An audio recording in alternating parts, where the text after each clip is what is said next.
Amen. At least the drama has got the vibe. Hallelujah. Majigeigo, ati majiga makorona. Machi anzi kwatone makorona donuts kandakaona angonyorwa mashupu. Ana apererwe. Hallelujah. Zvamuri muzopa vana mazita ana sanitizer nani. Hallelujah.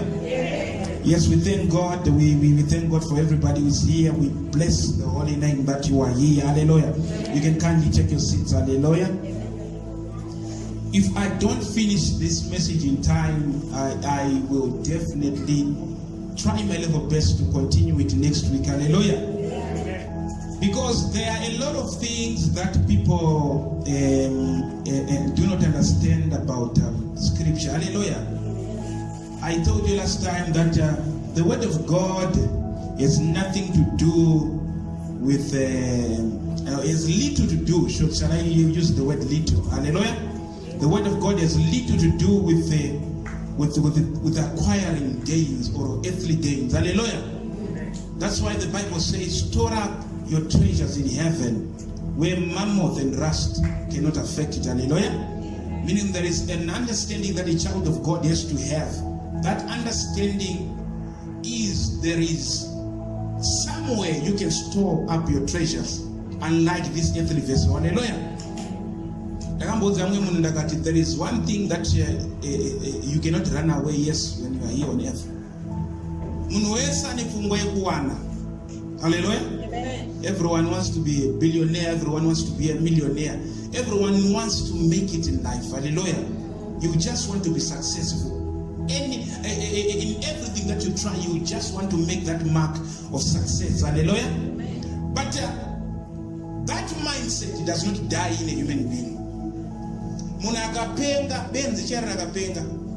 Wakaona benzi rapenga zvokusvika pekuti rakuvharirwa. Nderiya rinenge rakupenga zvokuti rinenge rakuvharira hembe richirasa. Meaning rakupenga kusvika pekuti harichakwanisa kutowana pfungwa yekuti ndichengete chimwe chinhu. Hallelujah. Amen.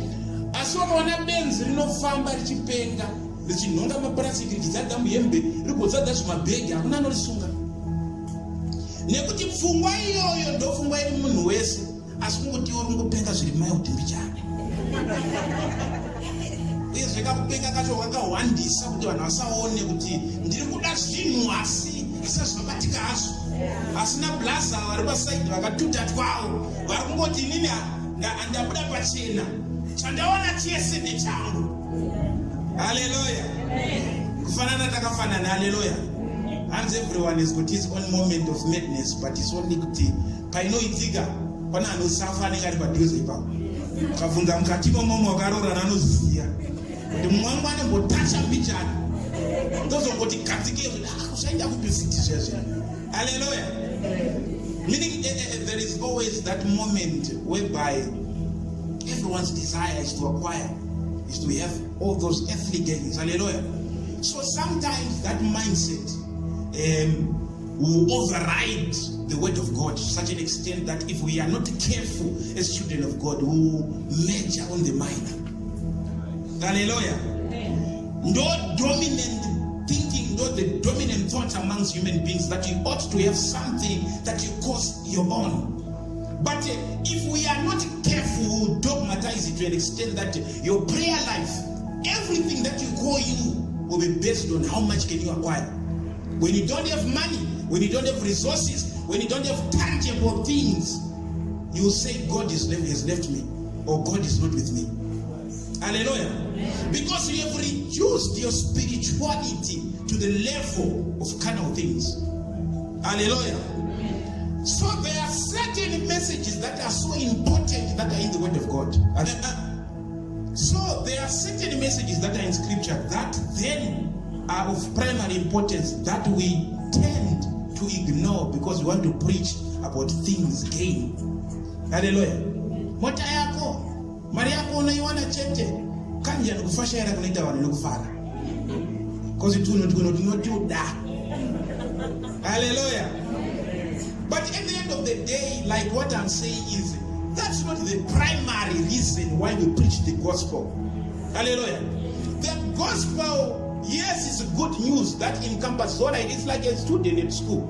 If you you specialize on one subject, you might get an A in that subject, but you will be considered a failure if you fail others. Hallelujah. Those wakafanana nekudamfuma stereki wakadamari. Wealth and gains are a subject in the gospel, but they are not the gospel. Hallelujah. We are not saying they are not of importance. We need them. I need money. I need even we are also actually spending money. Hallelujah. Each hour, because we are spending our rent, we are spending electricity. You are putting on makeup, you are putting on nice shoes. Wear and tear, they are actually deteriorating everything that is being torn. You are spending it. So definitely a person needs money. But at the end of the day, do not make it the priority why you come to church. That if I don't get this, then God is not with me. Hallelujah. So, Elijah, the Bible speaks about a man by the name Elijah. Elijah is a sensitive subject in the Bible. Even theologians up to now, they don't agree in certain things. Elijah,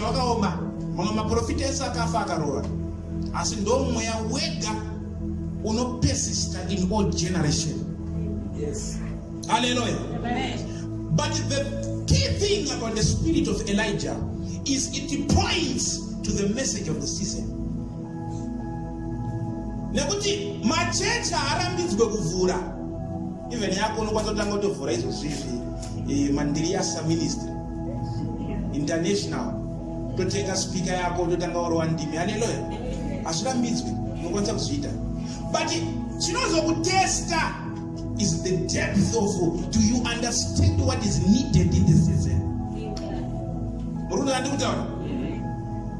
Nekuti ukavhura chechi usingazive zvekuparidza zvemwaka. Well, let me tell you this. God provides for the message of the season. Kune provision yaMwari ishoko ravo remwaka uyoyo. Wakapota shoko remwaka uyoyo unosafa. Hallelujah. So Elijah, the spirit of Elijah points to the message of the season.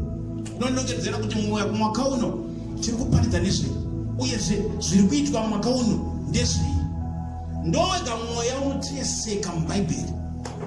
You can trace the spirit of Elijah from where it started to the hands of Elisha when he got the mantle, from Elisha to John the Baptist. After John the Baptist, hallelujah. Okay, let me tell you this. Scripture. I was looking for this scripture. I had forgotten about it, but when I came here and stood there, I just said, no, there's this key scripture that we have to read. Hallelujah. Open your Bibles to the book of Matthew, chapter 11, the verse of 14. I'm sure that was the scripture that was on the poster. I want you to read that. Matthew chapter 11, verse 14. Yes. And if ye will receive it, this is Elias, which was for to come. This was Jesus telling his disciples that if you are to receive it, this is Elias or Elijah, the one who was told that he is to come. Saka kuzitambira kana kuziramba ndo chakachiri chokwadi. Hallelujah. A lot of people have claimed to be Elijahs in our time. How many have gone to churches whereby we hear someone saying that I am the black Elijah? Yeah, we have them, isn't it? Prophet Elijah, but that's not actually his name. He just calls himself, I am black Elijah. I am Elijah. I am the Elijah of the day. I'm the what? Yes, it's a good title to borrow from scripture. But are you attuned to the demands of that spirit? Hallelujah. Elijah is the only prophet who could prophesy and bring down the wrath of God immediately. Hallelujah. I paridza overatita judgment yacho ipapo. Mamwe maprofita ese aitaura nezve judgment. you shall be judged. Amos said for 3 transgressions and for 4, I will not revoke the punishment because you've done this. He is prophesying of something that is to come. Yeah. But if it was Elijah, he would say, fire from heaven, burn them now. And the 50 would die. And they would come and say, fire from heaven, burn them now. Up until soldiers started begging, please, I'm just a soldier under instruction. Spare my life. So the spirit of Elijah is the spirit of a warrior prophet. Hallelujah. Elijah could confront the leaders or the rulers of the day. Systems. Hey. Elijah. Usina kutonga munyika asiri kuti iweka. Iwe? Nasototanga. Hallelujah. Elijah was a praying prophet. He could bring the wrath of God. He could prophesy. And he advocated for monotheism. Aitaura kuti Mwari mumwe chete ndiye kanofanira kunamata. Saka ngasingatolerated any other forms of religion. Ndakamboudza one last time kuti ina ndivenge Roman Catholic. Asi nzira dzayo dzainoita dzine kamu. Izvo zvadakunyora nebhaibheri ani makazviziva. Tengai mahadikopai muchengete mudzimba. Zviri kukuudza izvozvo. Mabhaibheri etsamba kuti eri mufoni rinoupdatwa here. Vakadedza meeting izvozvo kune maatheist anoudza maatheist anoti hatitende kuna Mwari. Kwoti maBuddhist, every religion nemaChristian vakadedza meeting izvozvo inoteedzwa painternet kuti ngatiungane tigadzire one bhaibheri nekuti bhuku ratakanyorerwa iri vanhu vacho vanga vari kare zvimwe zvavainyora zvanga zvakasara ngo vasingazive. Now they want to create a one order book that every religion can read and can worship God using that book. Hallelujah. Saka urikuona kuti that is what we call religious pluralism. Kuaccepta zvinhu zvese zvese. Kuti wewe kana munhu achiti inini dzakafanana namwe machechi tinodzi vamwe mufundisi vakadedzwa kunoparidza somewhere. Vaenda kuchechi vasada kuziva ngodedzwa zvemaintaneti izvi. Vapinda muchechi ndobva kwaya varume vaviri ndobva vamureswa zvakanzi how are you, thank you for coming, you're the preacher for today. Zvakanzi yes. Zvakanzi meet my wife. Apa kunonzera mumwe murume. Zvakanzi wife, what do you mean? Zvakanzi no, this is my wife. Muchechi imo mazvitara kwekunuka yakatonzi Christ Church something. Vari kunzi no, uyu ndiye mukadzi wangu maita basa nekuuya. Vakangotora bhaibheri ravo vakati yesu mondiona ikoko sarembi paridza vega. Vakabva vaenda vakashaya preacher akato ndikutaura munhu akatotaura kuti ndakatiza service yati yatanga. Why? Because people are accepting certain norms and certain conducts in the church. But when you know that the spirit of Elijah is available, it will eliminate any other form of religion and advocate for monotheism, one God. Yes. Hallelujah. Amen. Is it that Elijah not about Jehovah is God? Those not about Elijah. It means Jehovah is God. So Elijah was a prophet who was raised in a time whereby you know, Baal worship. Okay, let's go to the Bible so that I will not just explain things by head. Hallelujah. Mwana zopesa rawo ndiko mavesi acho. Hallelujah. Chinawo kama ma scholar. Murimo ere ma scholar. Hallelujah. Yeah. But before you go there, I'm going to the book of Kings, but I want you to open Matthew chapter 16. I want you to read from verse 13. Matthew chapter 16 verse 18. When Jesus came into the coast of Caesarea Philippi, he asked his disciples saying, whom do men say that I, the Son of Man, am? And they said, some say that thou art John the Baptist, some Elias, and others Jeremiah, or one of the prophets. He said unto them, but whom say ye that I am? And Simon Peter answered and said, thou art the Christ, the Son of the living God. And Jesus answered and said unto him, blessed art thou, Simon Bar-Jonah, for flesh and blood hath not revealed it unto thee, but my Father which is in heaven. Hallelujah. Did you hear that the disciples of Jesus seemed to be confused who Jesus was? Some were saying, some say you are Elijah. Some say this. Why were they confused? Because there is a certain scripture that was telling them that the Messiah will not come until after. Only the Messiah will only come when Elijah has come. So Elijah was the first person to come. Kana vanga vasati vaona Elijah vaikwanisa kutambira munhu achiti Messiah. Murikuona how powerful that spirit of Elijah was. Vanhu vanga vakamira Elijah first to an extent yekuti mafeast avaiita. Handi munoona ndimbokuisa ichiJudha chaicho. Inonzi Passover feast. Pai pakasimudza Jesu chingwa nekapu akati iri ropa rangu ndizvo. Inonzi Passover feast ndizvo. Iyoyo Passover feast iyoyo. Pamakapu panga paine kapu iyoyo yakasimudzwa naJesu. Pakati pamakapu papa aiswa ari 5. I cannot explain them ese, but I can explain. Pane ainzi cup of Elijah. Cup of Elijah every year yaisiwa isina kunwiwa. Makaita Passover nasi. Vaitora cup ya Elijah voisa ipapo ainwiwa as a message to the next generation kuti makaona cup isati yanwiwa zviri kureva kuti Messiah asati auya. Saka vadzidzi vake vanga vakatobva kuPassover gore rakapera cup iyoyo haina kunwiwa. Okay. Saka kuti uya azouya uyozviti ndini Messiah havaigona kumutambira. Wow. Nekuti vari kuti aiwa pakuPassover takabva gore rakapera kapi yaElijah haina kunwiwa yakasiyiwa patafura. Iye ndokuvabvunza kuti saka imi munoti ndinani zvakandaro. Vamwe vakuti ndiwe Elijah, vamwe vakuti kominana yese yandiri kuita hamusi kuona kuti ndiri Messiah hatigone kukutambira nekuti tsika dzedu dziri kutitaurira kuti Elijah asatauya. Vaiti vakapedza kudya Passover kwaitumwa munhu ainovhura dhoo, kungovhura chete pasina munhu ari kuvhurira. Chairivhurira vaiti tiri kuinvita mweya waElijah kuti uchidzoka.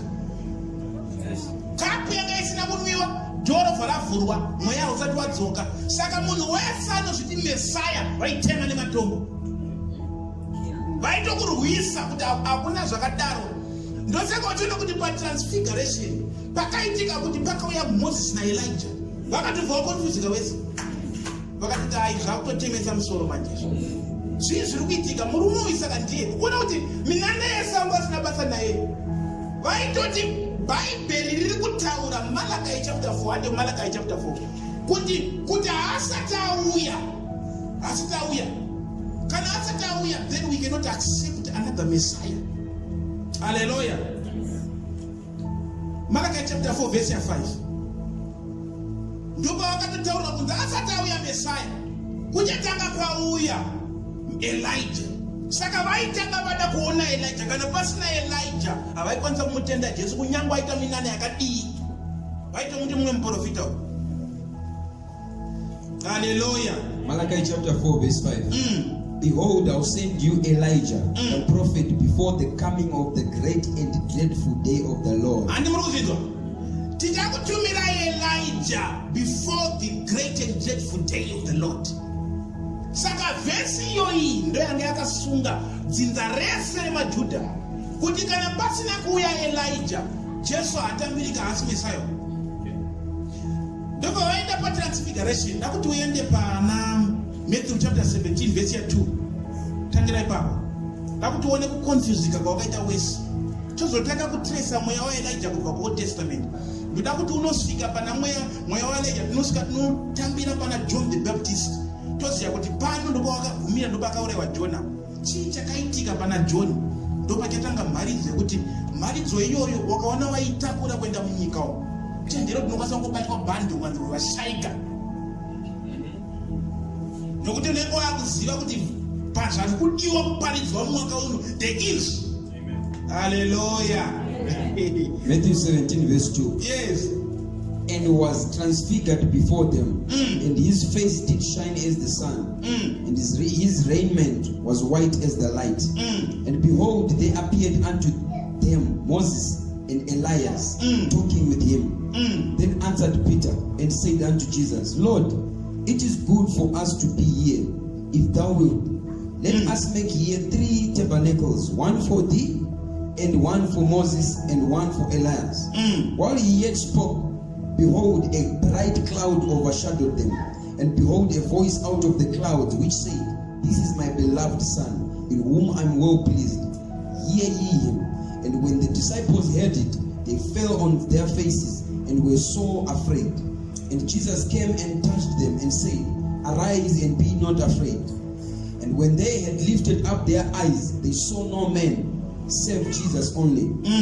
And as they came down from the mountain, Jesus charged them, saying, Tell the vision to no man until the Son of Man be risen again from the dead. And his disciples asked him and saying, Why then say the scribes that Elias must first come? This is my begotten son. Ilo denga ndikutaura kuti mwana wangu uyu iwo vari kutobuda mugomo vaine confusion wese kuti aiwaka koma scribes vaivadzidzisa vakafanana nemapasta enguva ino vari kuti Elijah anofanira kuuya pekutanga. Saka kuti timutambire murungu tazviona zvaitika. The word transfigure in Greek it means metamorphosio, kuchinja into another being. Jesu akachinja pamberi pavo kuita another being. Vakatarisa kudai. Kwete haisi kuri transfigure kungopenya. English inoita sekunge akangopenya. Haana kupenya. Zvinonzi akatransfigure, metamorphosio, to change into another being. Vakamuona kuti vakadona pasi. Asi vachibuda mugome mumwe vakatidzira kuti aiwaka. Kuma scribe vari kuti Elijah anotanga kuuya sei. Hallelujah. Verenga unzi pazasi pacho. And Jesus answered and said unto them, Elias truly shall first come to restore all things. But I say unto you, that Elias is come already, and they knew him not, but ye have done unto him whatsoever they listed. Likewise shall also the Son of Man suffer of them. Then the disciples understood that he spoke unto them of John the Baptist. Hallelujah. Ndoba akazwisisa kuti Jesu shuwa ndi Messiah. Pamwe pese pakaitwa minana pesa apa vaitoti muprofita. Vanga vasingamutende, ndisaka akabvunza kuti kuimi munoti ndinani? Chinzwa manzi akabuda. Azvaita kuti vamutende. Nekuti scripture yakavabata. I pray that vana vaMwari vaite vanhu vakadai. Kuti unobatwa nescripture kusvika pekuti hautende zvisiri mumagwaro. Kwete kungoita zvese zvese. Vakati kunyange minana yaitwa vachiiona, akatransfigure vachimuona, still they would not believe him. Up until he said, yes, it's true, the scribes were telling you the truth, that Elijah should come first. But he came, but he did not see him. Because he was no longer dealing with Elijah, the person, but rather he was dealing with the spirit of Elijah. Hallelujah. So the spirit of Elijah can be traced.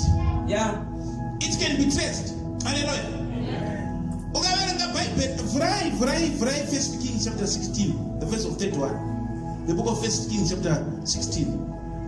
We want to see what Elijah confronted. Because ukatenda kunzwisisa mweya wa Elijah kuti ongori chi uyezo chi chaimiririra. Aunzwisisa kuti chi chaitiza. Unonza akambogara mumakoma atiza. Hallelujah.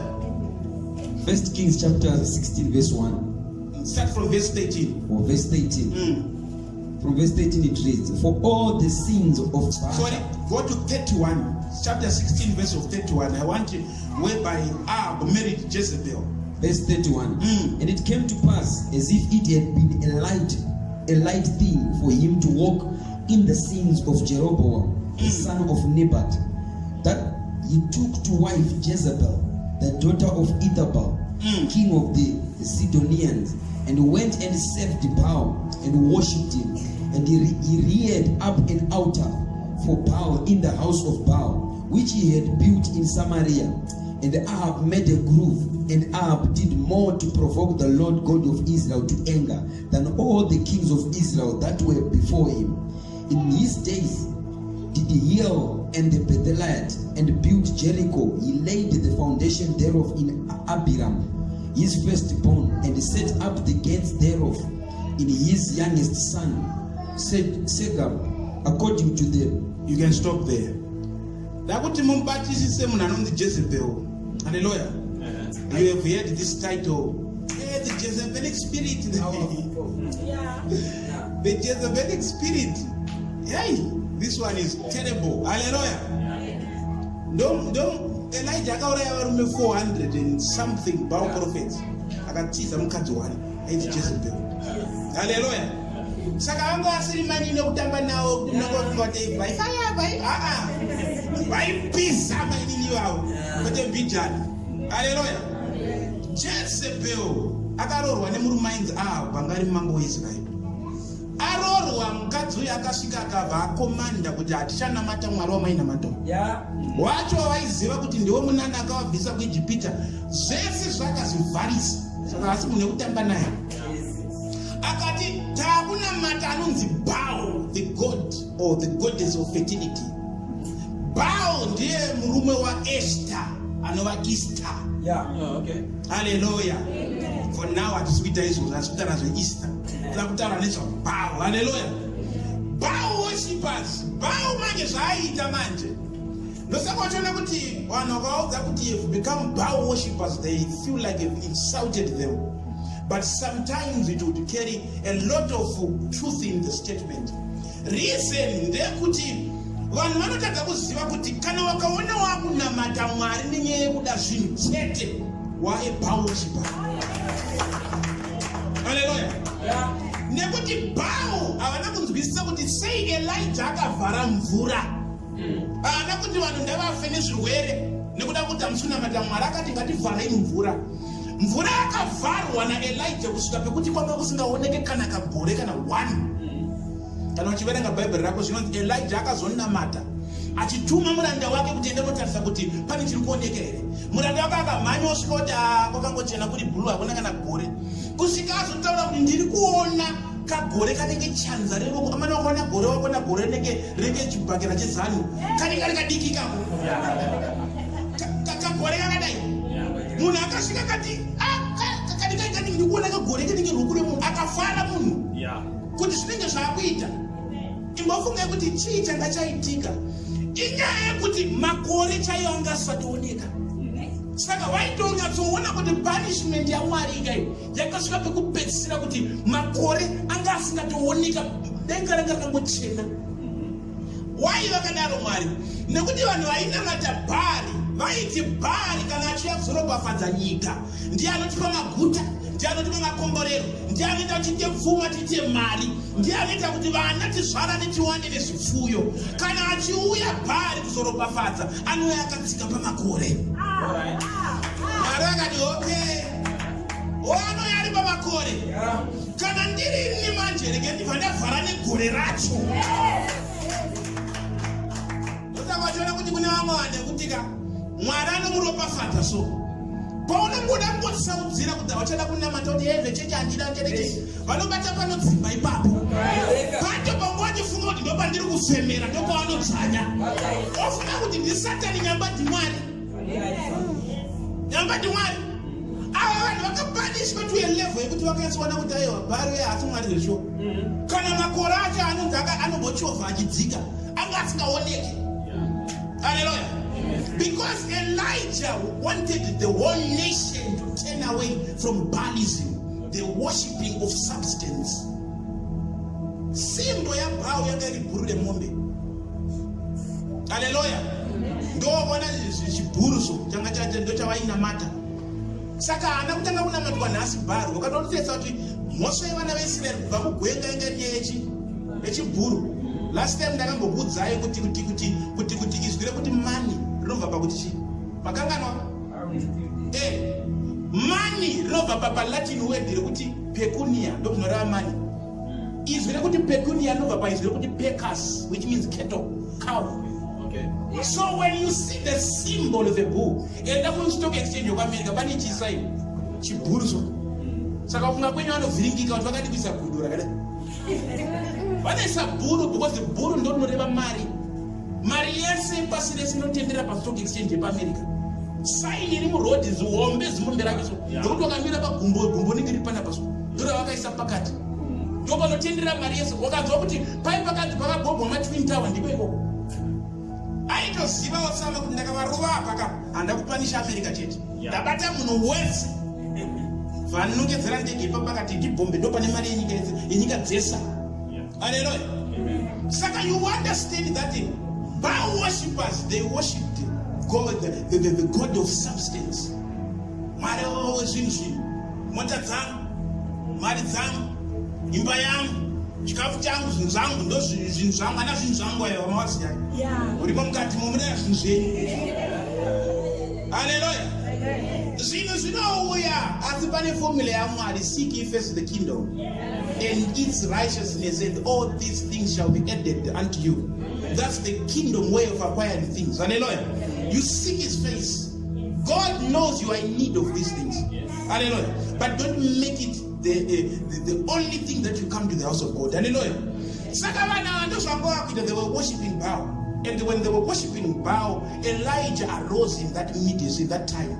What you wanted later, Elijah ever separated, they never praying. There are some people who have got situations that are troubling them, but they are so weak in prayer. It's not the pastor's prayer that will give you a breakthrough. Hallelujah. It's you. It's you.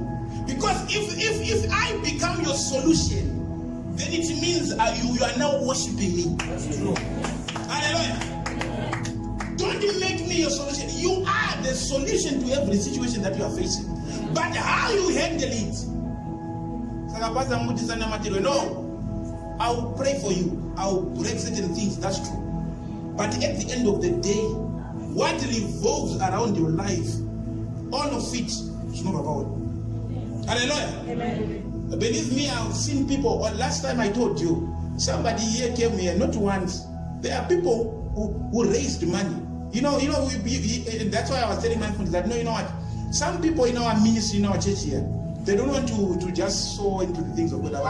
But capacity, but mumweni usikambofungira ndakata mota vakaresa mari kusikakwira ndege kuenda kuNigeria tunanona matiwa andizvo urikubuda muchecha asinokochenda ko wenda ikoko kushabhadhara hotel wati tikutaura an average of between 50 to 60,000 rands andizvo wosvika ikoko ndobva atadza kuona munhu wacho waMwari how much money aluza apa pasi vari kuti aiwa tiunabhadhara 8,000 yechi problem haina kupera Mwari anongada kukudzidzisa lesson chete wadzoka imamuziziva isitechizviziva wadzoka ikoko nedambudziko rako wanga waenda kunoona TB Joshua mushaya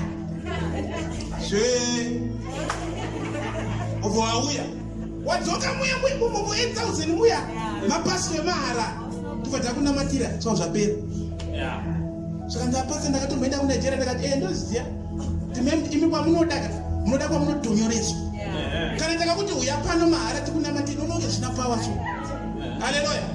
But I then questioned myself, how would you spend your savings, all of it, just saying I want to seek a certain man of God to pray for me? It might seem wise and it might seem like a good gesture, but I'm telling you, you can come back there even one more situation like that change. Because problem I paid when a pastor.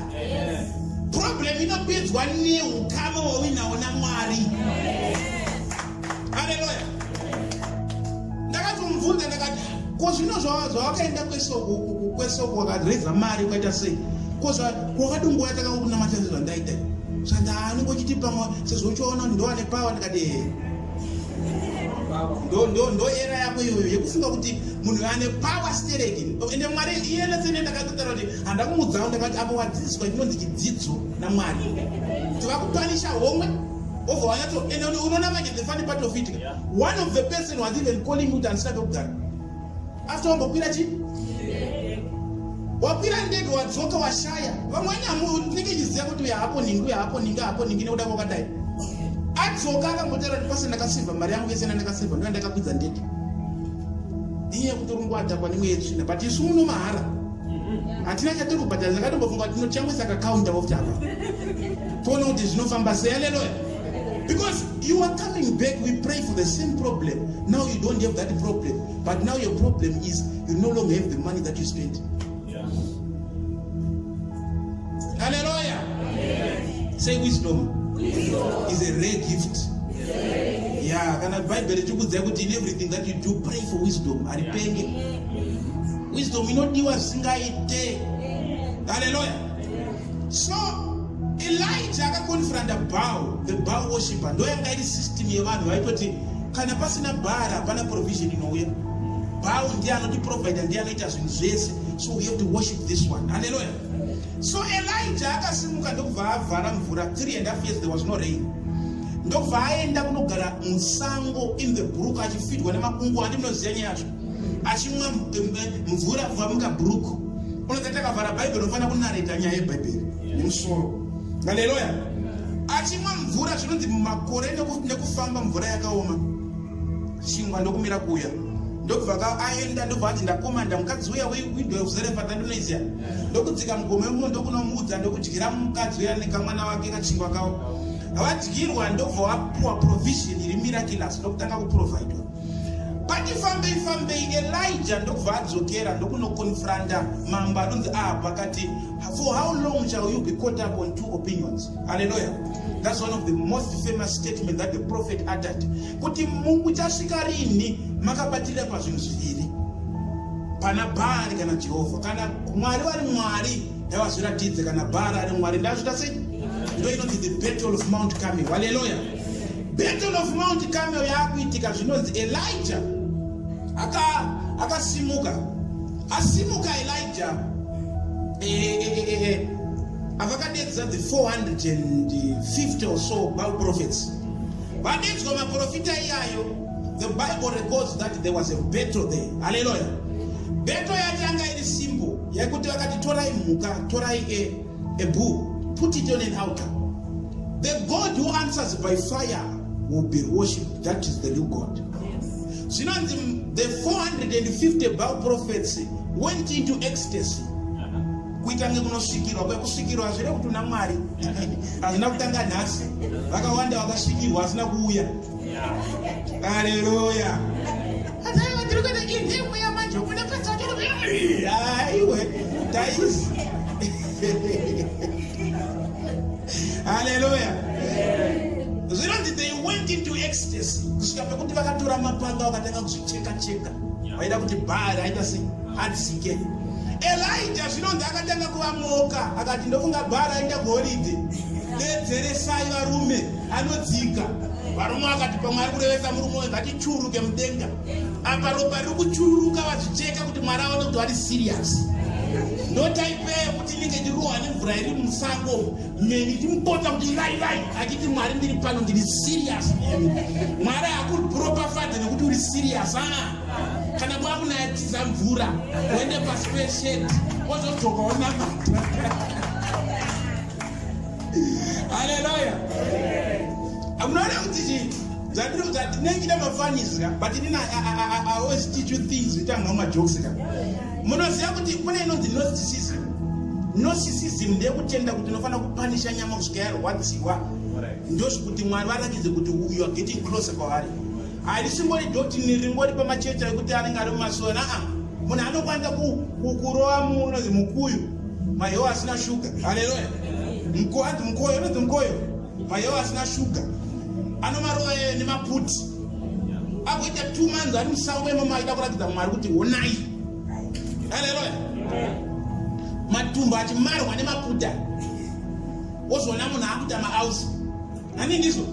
Waita maausa Mwari havakudaireni kuti uri kuzvipanisha. Hallelujah. Saka varume vanozva vaifunga kuti takazvipanisha stereki, takaita zvikuratidza kuti panapa Mwari uyu aone kuti tiri serious. Zvinoti Baal haana kuuya. Elijah akati pamwe akanara varume dedzerai. Vadedzera, still Baal did not come. Elijah zvinonzi wakasvika nguva yake, zvinonzi akavataurira kuti now let's repair the altar. Hallelujah. Repair the altar. That's another message on its own. He repaired the altar. Hallelujah. Altar yavana vaIsraeri vakanzi vavake vainza muvake altar nematombo akavezwa. Munotora matombo ari rafu ndovamunogadzika. So he repaired the altar according to what God has said in his word. Hallelujah. Meaning to say the first level of you dedicating your life is you have to restore the altar of Jehovah inside of you. Hallelujah. Saka that altar yakaripeiwa. Zvinonzi akamirira until the time of offering, midday. aiziva kuti Mwari vane zvavanotaura mushoko ravo ndinofanira kutedzera. Zvino ndakamirira nguva yekuti ndo inotarirwa kuti vanhu vape zvipiriso. Ndo yaakadedzera kuti Mwari kana muri Mwari dairai nemoto. Zvinonzi asati atombodedza moto akati torai mvura varume mudire pamusoro pemombe itote nehuni dzacho dzitote kusvika mvura yakuyerera. Zvinonzi wakadana moto, Mwari wakadonedza moto kubva kudenga. Wadonedza moto, zvinonzi wakadya bhuru racho, wakadya huni, wakadya matombo, wakadya mvura, wakadya jecha. Hallelujah. It's a sign that this fire was not ordinary fire. Yes. Hallelujah. Because the Bible records that Jehovah is a consuming fire. Yes. Hallelujah.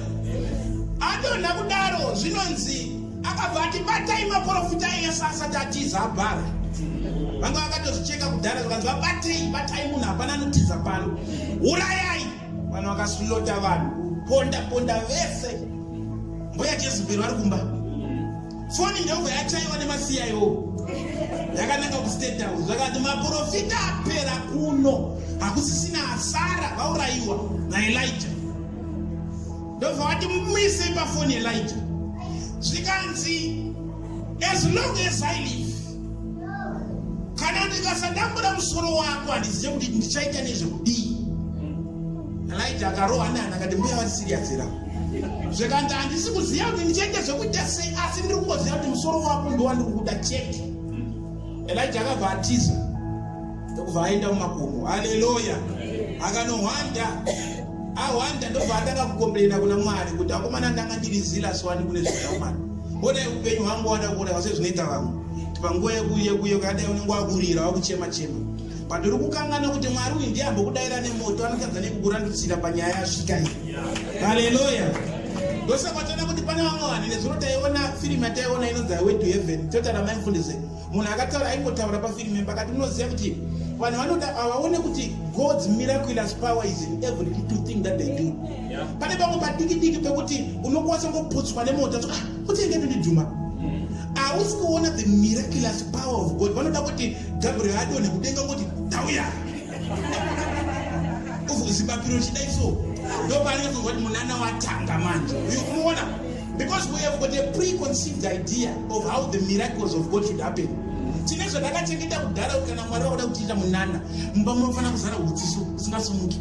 Ungozara paflow udziso zvekuti handione flow. Ndoona munhu achifamba nezvichena kuti ndauya kuzopa. Ndozvaunenge uchiita izvozvo. But hausi kuona kuti pamwe pari kungodziwa iwo pana mabasa radzingwa. Iwo hauna maqualification okusiwa ipapo. Oida the little things that happen. Hallelujah. But you don't see the end of God in it. Or you just don't acknowledge that God is taking care of you. Hallelujah.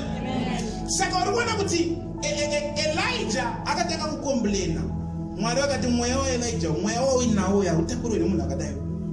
Zvanda kuda pano da kuti usumuke pano unoanoinda Jehu utave mambo Israel. Unoanoinda zvakare murume ainzi Jehu ndiye akanzi anoinoita aite mambo Israel. Zvakanzi unoanoinda Elisha panzvimbo yako. Hallelujah. Handipuri kuona kuti anointing iyi iri kuteseka. Ari kunzi iwewe zvauinazvo wakunozvisa pana Elisha. Iwewe ana kudzi wati uri kuita sei ndopa akatorwa nechamupupuri. Haleluya. Atorwa nepachamupupuri zvinonzi wakakanda mento. Akaudza Elisha kuti wakandiona ndichienda, then the double portion of my anointing ichauya pauri. Haleluya. Anointing yaElijah ndoyega anointing inoshanda neseason. Kana kuti season Elijah akaprofesaya muIsrael for 3.5 years. Ndobva aguma. Nekuti kana uchiverenga Bible rakakati for 3.5 years hakunaye, there will be no rain or dew up until I say so. Paakanaisa mvura ndopa akauraya maprofita aya, ndopa akada kubatwa ndobva atiza, ndobva anzi naMwari anointing yako chiipasa upe mumwe. Saka akangofunctiona for 3.5 years. Kubva paakamisa mvura nepaakanaisa mvura ndobva atorwa nechachi chamupupuri. Haleluya. Ndokubva murume anonzi Elisha ati ndinoda double portion yeanointing yako. Mwari ndokubva wamupa manto iyoyo. Manto yaakapuhwa iyoyo akafunctiona for 7 years. Elisha akashanda ari muprofita under the unction Elijah for 7 years because akakumbira chi double of 3.5 is what? Yes. Saka ukona kuti anointing inototargeta kuti panapa period iyi ndoyega inofunctiona zoguma ipapo